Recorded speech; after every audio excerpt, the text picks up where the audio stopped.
Nominal GDP reflects both quantities of goods and services the economy is producing and the prices of those goods and services.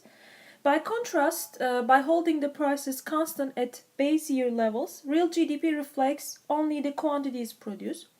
From these two statistics, we are going to get one more statistics, which we call as GDP deflator. And GDP deflator is a measure of the overall level of prices. You can see the definition. GDP deflator is equal to 100 times nominal GDP divided by real GDP. Because nominal GDP and real GDP must be the same in the base year, the GDP deflator for the base year is always equals to 100. The GDP deflator for subsequent years measures the change in nominal GDP from the base year that cannot be attributable to a change in real GDP.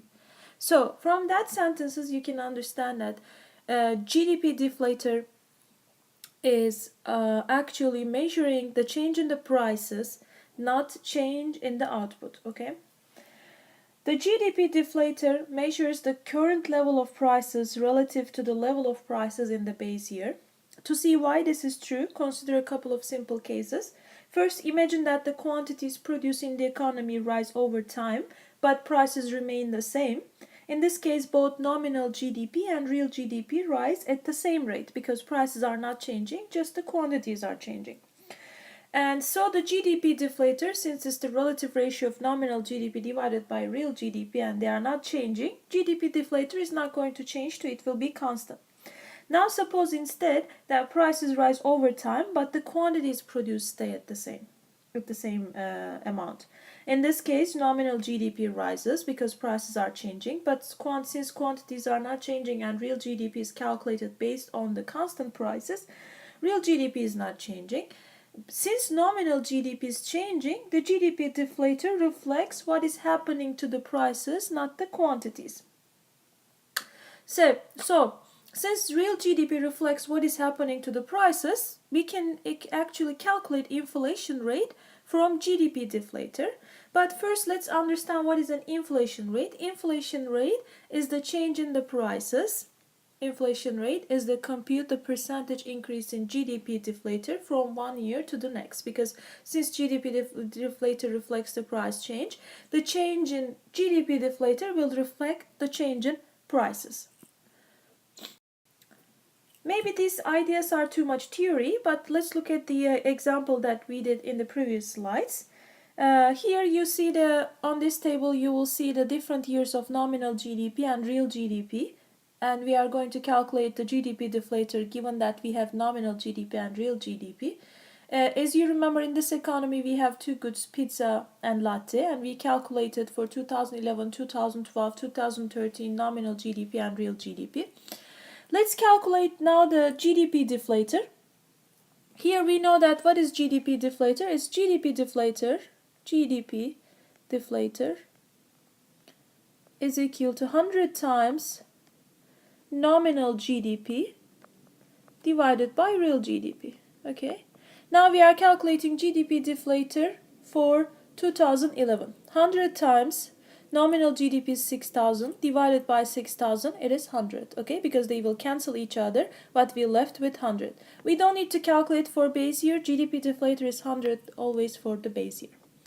2012. Now nominal GDP is 8,250 and real GDP is 7,200, which is two different numbers, times 100, and nominal GDP is greater than real GDP, so we end up finding GDP deflator 114.6. And in 2013, nominal GDP is 10,800 and real GDP is 8,400. So we will find the nominal GDP by plugging the numbers, GDP deflator by plugging the numbers, 128.6. Let's continue to calculate the inflation rate before going to the example. So inflation rate is the percentage change in some measures of the price level from one period to the next. Using the GDP deflator, let me show you now. Using the GDP deflator now, we are going to compute the inflation rate. Let me write the formula. Inflation rate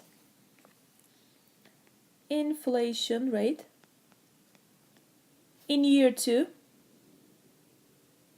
okay, in year 2 is GDP deflator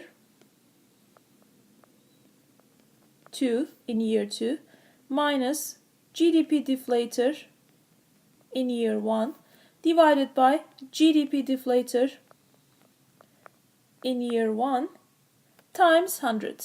There's going to be a here times 100.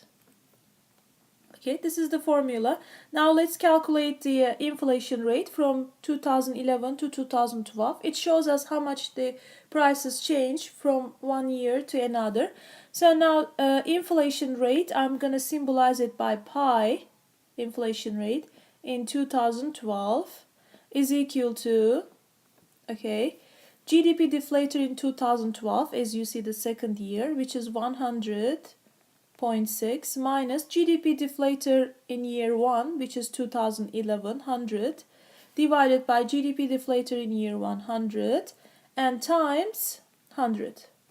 So if you do this calculation, by stopping the video you can do that, we will find that the GDP, because the change in the GDP deflator is 14.6%, which is the same as the inflation rate. So the average prices increases by 14.6%.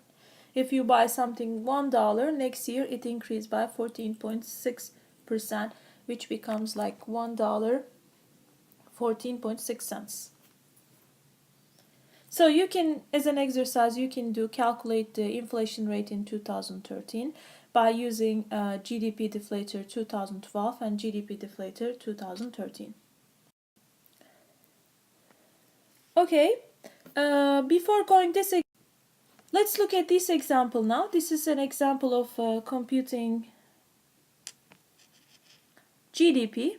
Okay, it's very similar to exam questions, so that you need to carefully understand how we compute nominal GDP, real GDP, and GDP deflator in different years. Let's start with the part A. It's asking compute nominal GDP in 2011. So what we say, nominal GDP, you need to know first the definition of nominal GDP. Nominal GDP is the market value of goods and services that you need to use the current price levels to calculate the nominal GDP. So A, nominal GDP.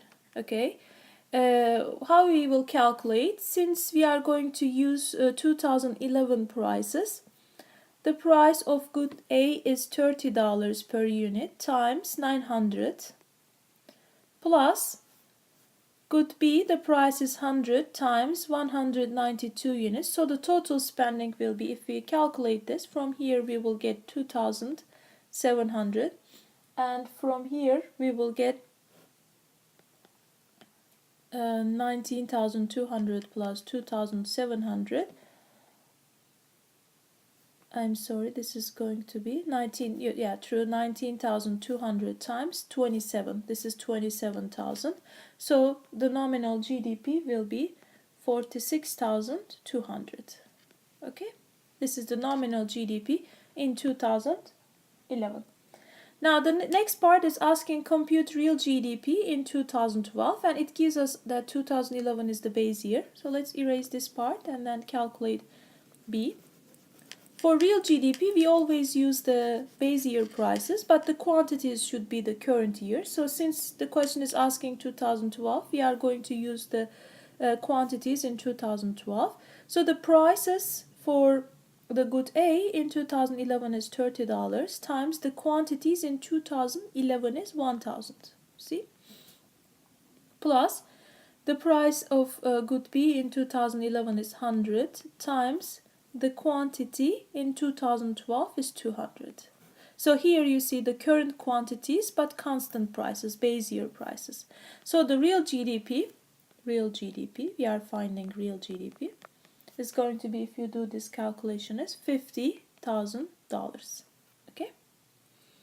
Okay, the last part is asking us to find and compute the GDP deflator in 2013. Let's do that. Let's erase this part and calculate GDP deflator. Okay. C, GDP deflator. GDP deflator is 100 times nominal GDP divided by real GDP. But what we need in 2013 nominal GDP and 2013 real GDP. Okay, so we need to calculate nominal GDP for 2013 and the real GDP for 2013. So let's calculate first nominal GDP for 2013.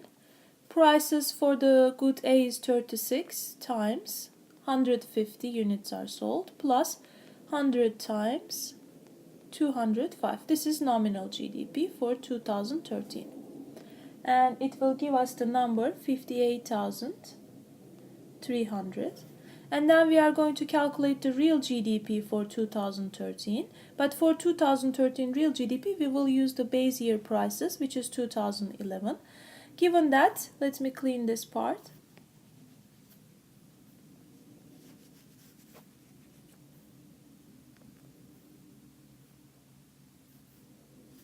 Okay. Here I cannot clean. Okay, let's continue real GDP. Now how we are going to find? We use the base year prices 30 times 1050 plus since it's still the prices are 100 times 205, and then we will come up with the number for real GDP 52,000. Now the next thing is we need to find a nominal GDP. Let's do it in a nominal GDP is GDP deflator. GDP deflator is equal to 100 times nominal GDP we find as 58,300 divided by real GDP we find as 52,000. So you need a calculator for all the assignments and quizzes and exams.